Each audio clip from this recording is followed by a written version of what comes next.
اگر آپ ہر وقت سست رہتے ہیں، ڈھیلے ڈھیلے، کچھ کرنے کو دل نہیں کرتا، جیسے وہ ڈوش میں کہتے ہیں کائن لوسٹ اور ول نشٹ کائن بک، تو اس کی جو دوا ہے وہ ہے وٹامن ای.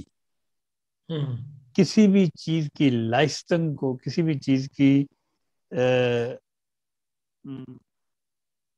کیا کہتے ہیں اس کو، کسی بھی تمنا کو بڑھانے کے لیے، جسم میں ایک طاقت پیدا کرنے کے لیے، اگر کوئی اتنی کمی ہو طاقت کی ہے اور کچھ کرنے کو دل نہیں کر رہا، نڈھال ہے، چہرہ اترا ہوا ہے، بہت کمزور نظر آ رہا ہے، کام پہ بھی نہیں جاتا، کام بھی نہیں کرتا، دل ہی نہیں کرتا کام کرنے کو، کچھ بھی کرنے کو دل نہیں کرتا، تو وہ ہے وٹامن ای کا پیشنٹ. اور وٹامن ای ہارٹ کے لیے بہت اچھی دوا ہے. ہارٹ کو یہ طاقت دیتی ہے اور ہارٹ کو سٹرونگ کرتی ہے. ایسے لوگ جن کی فیملیوں میں ہارٹ اٹیکس کا رجحان ہو، ان کو چاہیے کہ وہ وٹامن ای باقاعدگی سے لیں.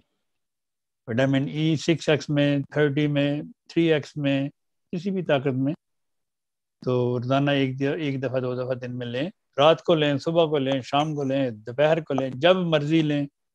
تو اللہ کے فضل سے ان کو ان کے اندر ایک طاقت پیدا ہوگی. ان کا دل کرے گا کہ یار اب میں جو کچھ کرنا چاہیے یا میں کچھ کروں. میں کیا کہتے ہیں اس کو، ایک رجحان پیدا ہوگا، سستی غائب ہوگی ان کی.